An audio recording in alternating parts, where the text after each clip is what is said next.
মঙ্গলবার সন্ধ্যায় এক রোগী চিকিৎসা নিতে আসেন উপজেলা স্বাস্থ্য কমপ্লেক্সের ডক্টরস কোয়ার্টারে। এ সময় স্বাস্থ্য কমপ্লেক্সের চিকিৎসক মোশতাকুজ্জামান ও জামাল হোসেনের কথিত প্রাইভেট সহযোগী রোগীকে নিয়ে টানাটানি শুরু করেন। এক পর্যায়ে তারা বাগবিতণ্ডায় জড়ান।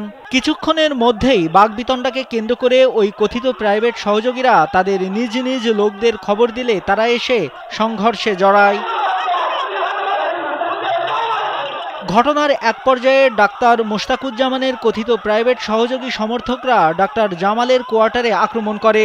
এখন যে কোনো ব্র্যান্ডের পুরাতন এসি বদলে নতুন ওয়ালটন এসিতে উপভোগ করুন 25% ছাড়। এ সময় ভয় পান চিকিৎসা নিতে আসা রোগী ও স্বাস্থ্য কমপ্লেক্সের কর্মকর্তা কর্মচারীরা। ঘটনার পর থেকে নিরাপত্তাহীনতা বোধ করছেন অন্যান্য চিকিৎসকরা। জামাল ডাক্তারের আগেই সন্ত্রাসী বাহিনী আইনাত মজুত করে ধরে রাখছে। তারপর আমি যাওয়ার সাথে সাথে আমাকে যত মারধর আর আহত করে এবং তার দল বল নিয়ে সেরা যতটুকু যেভাবে পারে এভাবে আমাকে মারছে এবং আমাদের সহপাঠীদেরকেও মারছে। আসলে আমি ঘটনাস্থলে উপস্থিত ছিলাম না, বাট আমি যতদূর শুনছি যে একজনের রোগী আরেকজন খুব সুন্দর টানাটানি করে নিয়ে যাচ্ছিল, এগুলা নিয়ে একটু সংঘর্ষ হয়েছিল ওনাদের অ্যাসিস্ট্যান্টদের মধ্যে।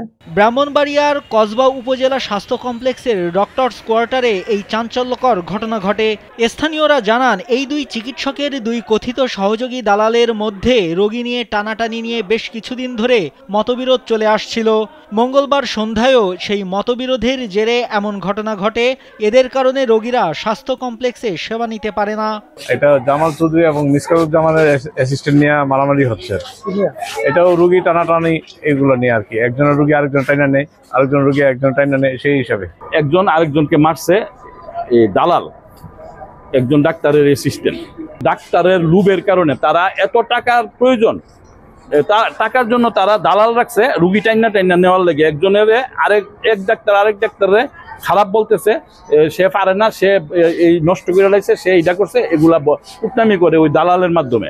এ বিষয়ে জানতে ডাক্তার জামাল হোসেনের মুঠোফোনে একাধিকবার কল করা হলেও তার মুঠোফোনটি বন্ধ পাওয়া যায়। অপর চিকিৎসক ডাক্তার মোশতাকুজ্জামান জানান, তার চেম্বারের সিরিয়াল করা রোগী ডাক্তার জামাল হোসেনের প্রাইভেট চেম্বারের সহযোগী নিয়ে যাওয়ার চেষ্টা করলে তার চেম্বারের সহযোগী বাধা দেয়।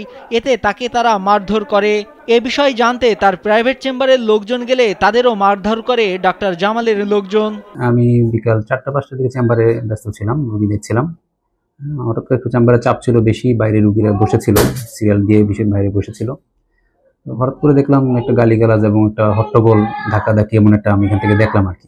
দেখলাম আমার অ্যাসিস্ট্যান্ট আসলো, এসে বললো যে এরকম একটা ঘটনা, চাচা একটা মুরব্বী লোক ওয়েট করতেছে, আপনাকে দেখে দিন। এটা বলার পরে নাকি যে জামালের চৌধুরী অ্যাসিস্ট্যান্ট, সে তার সাথে একটু গ্রুপ বিয়ার করলো, একটু খারাপ গালি দিল এবং তার গায়ে হাত তুললো, তাকে একটু মারলো। এ ব্যাপারে জানতে উপজেলা স্বাস্থ্য ও পরিবার পরিকল্পনা কর্মকর্তা ডক্টর আসাদুজ্জামানের চেম্বারে গেলে জানা যায় তিনি অসুস্থ হয়ে ঢাকায় চিকিৎসাধীন আছেন। পরে তার মুঠোফোনে একাধিকবার কল করা হলেও তিনি ফোন রিসিভ করেননি। নাইমুল হাসিব, কালবেলা।